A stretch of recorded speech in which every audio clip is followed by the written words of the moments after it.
Good evening, my students. Welcome back to my class, Mom Minerva Lesume, and today I will describe about types of sentence according to structure. इसके पहले के class में मैंने आपको बताया था कि वाक्य जो है वो कितने प्रकार के होते हैं। तो मैंने बताया था कि वाक्य को क्लासिफाइड करने के लिए उसके दो पैटर्न होते हैं, एक according to sense and second according to structure. According to sense there are 5 types of sentences. First, assertive sentences. Second, interrogative sentences. Third, imperative sentences. Fourth, optative sentences. And fifth, exclamatory sentence. और बारी बारी से मैंने इन सब के बारे में आपको बता दिया, ठीक है। So today I will discuss about types of sentences based on structure. तो आज के क्लास में मैं आपको अर्थ के आधार पर जो क्लासिफाइड मैंने किया था इसके पहले के क्लास में, उस पर ना चर्चा करते हुए बनावट के आधार पर, स्ट्रक्चर के आधार पे सेंटेंस को कैसे क्लासिफाइड किया गया है उसके बारे में हम लोग चर्चा करेंगे। तो अकॉर्डिंग टू, इसका आप टाइटल लिख सकते हैं, types of sentences,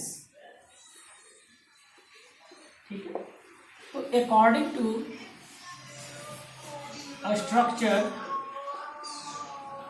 according to structure we classify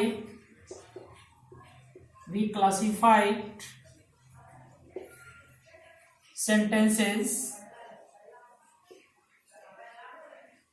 into 4 types, ठीक है। अकॉर्डिंग टू स्ट्रक्चर, बनावट के आधार पे वी क्लासिफाई ही कर दीजिए, क्लासिफाइड नहीं ठीक लग रहा है। We classify sentences into 4 types. कहते हैं स्ट्रक्चर का मतलब होता है बनावट के आधार पर, ठीक है। बनावट के आधार पे आपके ये जो सेंटेंस है उसे हम 4 रूपों में क्या करते हैं, बांटते हैं। आपका पहला है सिंपल सेंटेंस।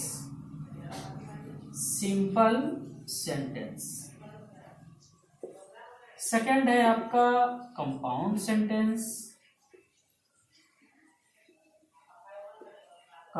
सेंटेंस। तीसरा है आपका कॉम्प्लेक्स सेंटेंस,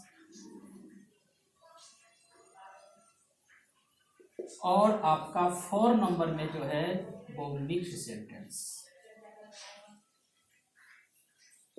थोड़ा ध्यान से समझा जाए, अकॉर्डिंग टू स्ट्रक्चर अर्थ के आधार पर नहीं बल्कि बनावट के आधार पे वाक्यों को हम 4 भागों में बांटते हैं। पहला होता है आपका सिंपल सेंटेंस। सिंपल सेंटेंस देखिए नाम से ही स्पष्ट है, सिंपल का मतलब होता है सरल। सिंपल का मतलब क्या होता है, सरल। सरल मीन्स इजी, आसान, ठीक है। इसको हम क्या करते हैं, सरल सेंटेंस करते हैं, मतलब आसान सेंटेंस है, ठीक है। दूसरा जो है इसका नाम है कंपाउंड सेंटेंस। इसको बोलते हैं संयुक्त वाक्य। पहला हो गया आपका सरल वाक्य, दूसरा आपका हो गया संयुक्त वाक्य, तीसरा है कॉम्प्लेक्स सेंटेंस, आश्रित वाक्य।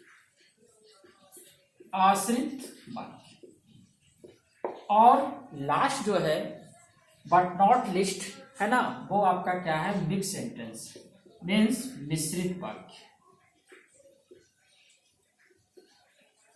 ठीक है। यही 4 प्रकार के सेंटेंसेस हैं जो कि बनावट के आधार पे क्लासिफाइड किए गए। अब देखिए, ये सारे सेंटेंसेस को समझने के लिए हमें जिस पे जो फोकस की आवश्यकता होती है वो फोकस होता है क्लाउज। जब तक आप क्लाउज को नहीं समझेंगे तब तक आप इन 4 सेंटेंस को नहीं समझ पाएंगे।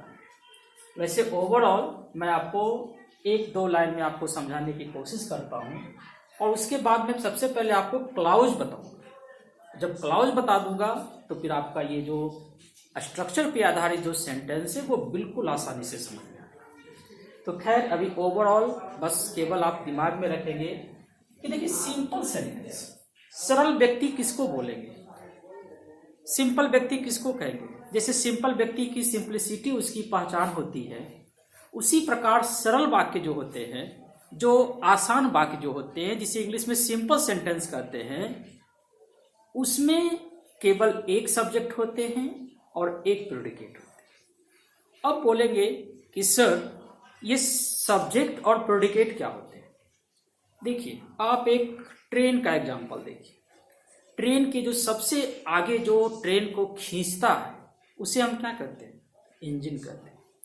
और उस ट्रेन में देखिएगा इंजन के अलावे लगेज रूम रहता है, पेंट्री कार रहता है, स्लीपर कोच रहता है, AC 3 tyre 2 tyre first class, उसके बाद गार्ड का, ये सब क्या होते हैं, कनेक्ट होते हैं। उसी प्रकार जब आप एक सेंटेंस की बनावट पे गौर फरमाएंगे, फोकस करेंगे, तो उसमें बहुत सारे कंपोनेंट्स होते हैं। फर्स्ट ऑफ ऑल एक असर्टिव सेंटेंस में सबसे पहले सब्जेक्ट आता है। सब्जेक्ट किसको बोलते हैं, कर्ता, नाम से ही स्पष्ट, वन हु वर्क्स, जो काम करता है उसको हम कर्ता कहते हैं। उसके बाद क्या आता है, वर्ब आता है। वर्ब का मतलब verb is an action, verb जो होता है वो एक क्या है, कार्य। कर्ता कौन सा कार्य कर रहा है, ठीक है, उसका जो रिजल्ट होता है, what is object, object is the result by done by subject. कर्ता क्या करता है, क्रिया का क्या प्रभाव है, ये जो बताने वाले जो कंपोनेंट्स होते हैं उसे हम क्या कहेंगे, ऑब्जेक्ट। तो एक वाक्य में आपने देखा सब्जेक्ट है, वर्ब है, ऑब्जेक्ट है, कभी कभी जरूरत पड़ने पे दो दो ऑब्जेक्ट भी आते हैं, ठीक है, और उसके अलावे भी बहुत सारे शब्द जुड़े रहते हैं जिसको हम अदर कंपोनेंट्स कहते हैं या अदर वर्ड्स कहते हैं। तो आपने एक देखा कि एक सेंटेंस में इतनी कड़ियां होती है, ठीक है। अब जैसे इंजन है, एक ट्रेन को देखिए, इंजन है और उसके सारे, मैंने बहुत सारे अलग अलग टाइप्स के मैंने आपके बोगी को बताया, पेंट्री कार है, स्लीपर है, एसी है, गार्ड का है, लगेज है ना। लेकिन उस ट्रेन का मूल्यांकन हम दो चीज करते हैं, फर्स्ट एक इंजन है, बाकी सब कंपार्टमेंट है। उसी प्रकार यदि कोई सेंटेंस है जिसमें सब्जेक्ट है, वर्ब है, ऑब्जेक्ट है, अदर वर्ड्स है, तो सब्जेक्ट जो आगे जो लीडरशिप का काम करता है, जो नेतृत्व का काम करता है, वो आपका क्या हो जाता है, वही आपका इंजन हो गया। मतलब ट्रेन का इंजन और आपके सेंटेंस का सब्जेक्ट बराबर है। जैसे इंजन बोगी को खींचता है, वैसे ही सब्जेक्ट जो है वो किसी सेंटेंस में आकर उस सेंटेंस को खींचता है, वही सब्जेक्ट है। और जैसे बहुत सारे जो आपके उसमें कंपार्टमेंट्स हैं, जैसे आपका स्लीपर था, एसी था, पेंट्री कार था, लगेज था, गार्ड का था, वे सब मिलकर करके एक चीज का बोध कराते हैं कि वो क्या है भाई, बोगी है, ठीक है। उसी प्रकार सब्जेक्ट के बाद आपका वर्ब है, ऑब्जेक्ट है, डबल ऑब्जेक्ट रहे या अदर वर्ड्स रहे, पूरा का पूरा उस पूरे सेंटेंस को हम दो पार्ट में बांटते हैं। जैसे एग्जाम्पल अगर देखा जाए तो लिखते हैं आई, ठीक है, आई राइट अ लेटर, ठीक है। अब इस वाक्य में देखिए आई काम कर रहा है सब्जेक्ट का, ये आपका वर्ब हो गया और लेटर आपका ऑब्जेक्ट हो गया। तो ये जो अलग अलग हम लोग लिख रहे हैं सब्जेक्ट, वर्ब और ऑब्जेक्ट, इसमें सब्जेक्ट को छोड़कर आपका जो राइट और लेटर जो है ये आपका संयुक्त रूप में, मतलब वर्ब प्लस ऑब्जेक्ट के रूप में ये क्या कहलाता है, प्रेडिकेट। समझ गए? कहने का तात्पर्य है एक आपका करने वाला है और बाकी उसके द्वारा जो काम किया जा रहा है। किसी भी सेंटेंस में दो पार्ट होते हैं, एक उसका सब्जेक्ट होता है और दूसरा जितने भी कंपोनेंट्स आए हैं उन सारे को मिला के हम क्या बोलते हैं, प्रेडिकेट। ठीक है, तो उम्मीद करता हूं कि आप ट्रेन के एग्जाम्पल से समझ गए होंगे कि किसी वाक्य में दो पार्ट होता है, एक सब्जेक्ट जो लीडिंग का काम होता है, बाकी बचे वर्ब, ऑब्जेक्ट, डबल ऑब्जेक्ट या अदर वर्ड्स, ये सारे क्या कहलाते हैं? प्रेडिकेट कहलाते हैं, है ना। सब्जेक्ट उसको क्या करता है? खींचता है अपनी डायरेक्शन की ओर, क्या करता है? ले जाता है। ठीक है, तो सब्जेक्ट और प्रेडिकेट आपने रफ में समझ लिया। ये जो सिंपल सेंटेंस होते हैं उसमें एक सब्जेक्ट होते हैं और एक प्रेडिकेट होते हैं। एक सब्जेक्ट होने के कारण इसमें केवल और केवल एक क्लाउज का प्रयोग होता है। क्लाउज का मतलब देखिए होता क्या है, मैं बताऊंगा। क्लाउज का मतलब होता है वाक्य खंड। कोई भी वाक्य का जो आप खंड कर देते हैं, टुकड़ा कर देते हैं, उसे हम क्लाउज कहते हैं। और वाक्य का खंड जो होता है वो क्या होता है? शब्दों का एक समूह है। तो आप क्लाउज को डिफाइन कर सकते हैं, a clause is a part of a sentence. Clause जो होता है वो वाक्य का एक खंड होता है, या इसी को आप कह सकते हैं a collection of such types of words, a collection of such types of words which has contains या which contains a subject and a predicate. Clause एक वाक्य खंड होता है। क्लाउज जो होता है वो शब्दों का समूह होता है जिसका अपना एक कर्ता होता है, एक सब्जेक्ट होता है और एक प्रेडिकेट होता है। सब्जेक्ट को उद्देश्य भी कहते हैं और प्रेडिकेट को विधेय भी कहते हैं। तो क्लाउज क्या कहते हैं, किसे कहते हैं, ये आप समझ गए होंगे। Clause is a part of a sentence. मैं इसके बाद बताऊंगा क्लाउज के बारे में। Clause is a part of a sentence who contains या which contains a subject and a predicate, जो एक अपना सब्जेक्ट रखता है और प्रेडिकेट रखता है, उसी को क्लाउज कहते हैं। क्लियर हो गया?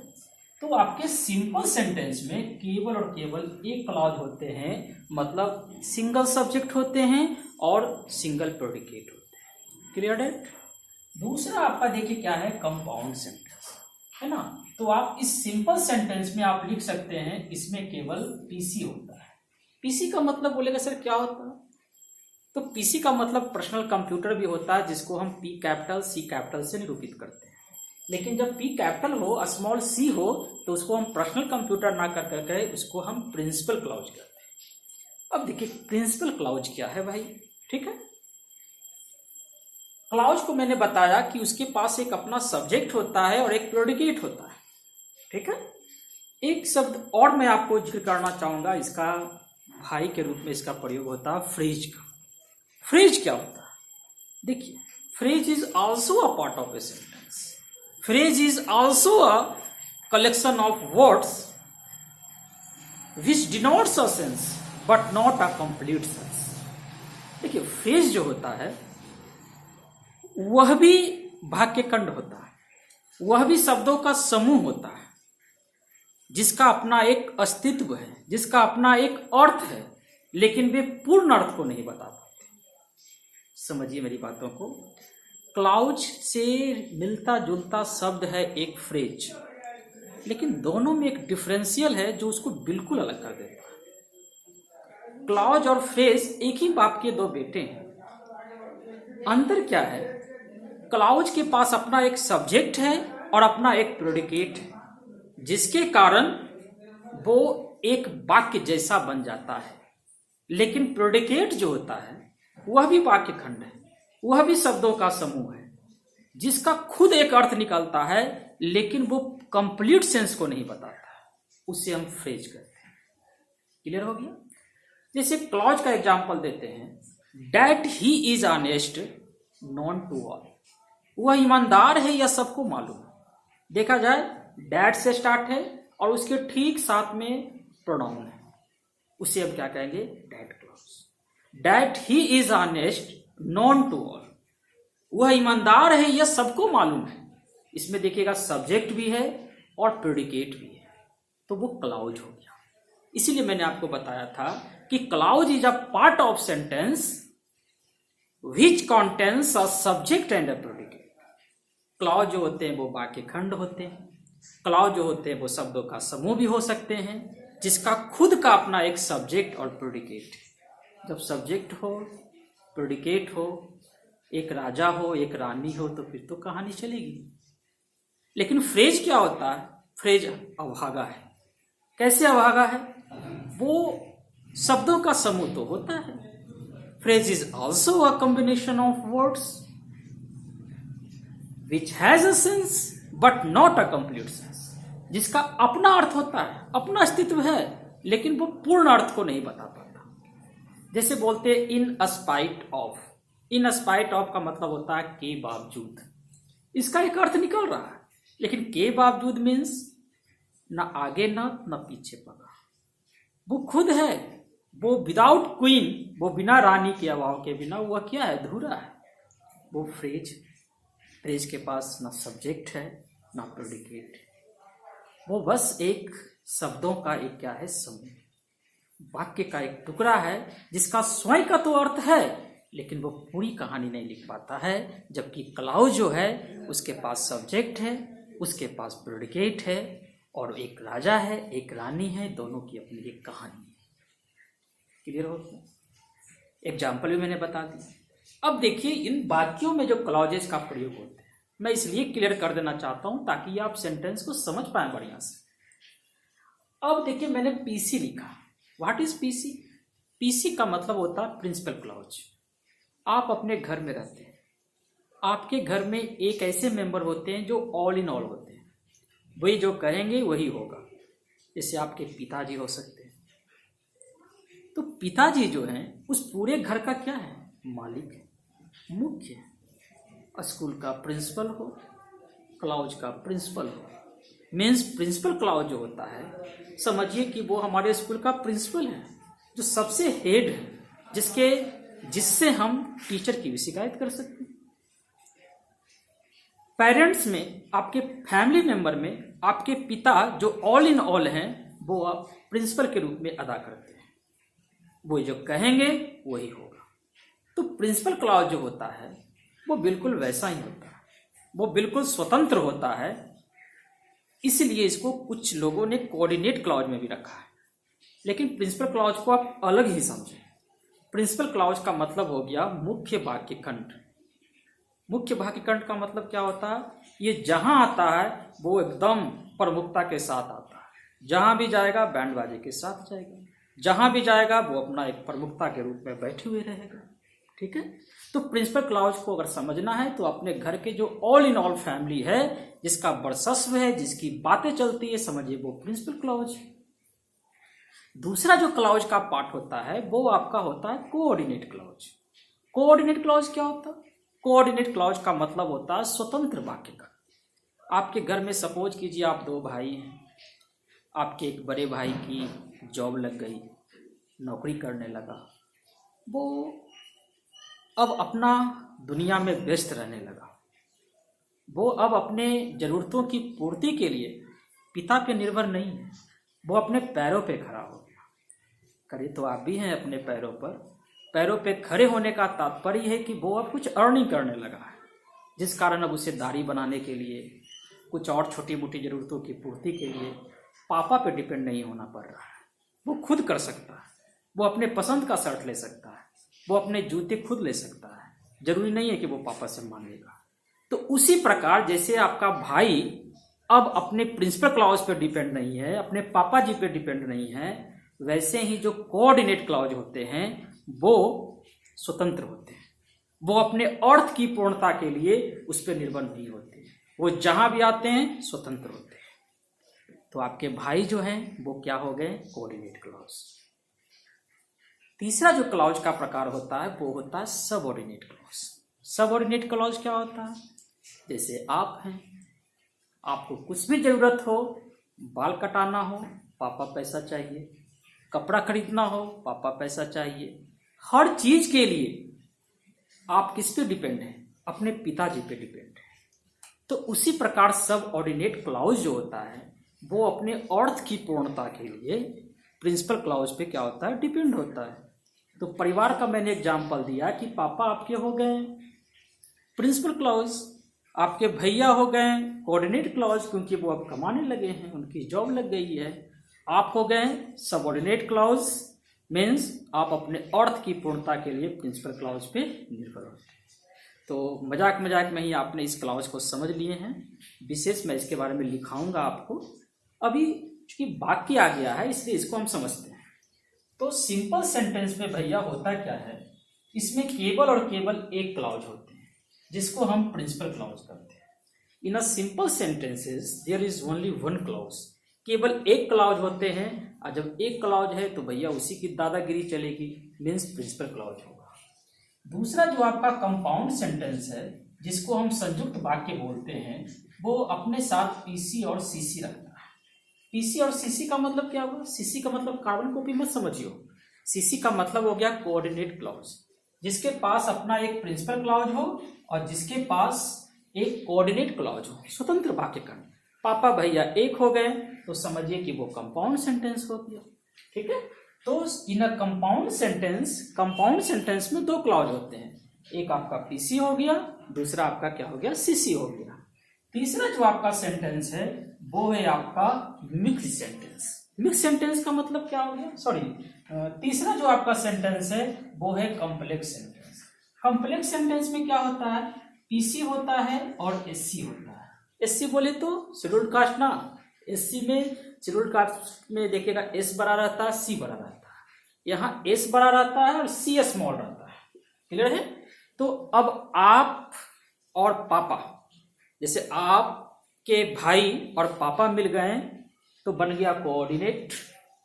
ठीक है, आपके भैया कोऑर्डिनेट थे, आपके पापा पीसी थे, प्रिंसिपल क्लॉज और आपके भैया मिल गए तो संयुक्त वाक्य बन गया। मीन्स प्रिंसिपल क्लॉज और कोऑर्डिनेट क्लॉज मिल गए तो वो संयुक्त वाक्य बन गया।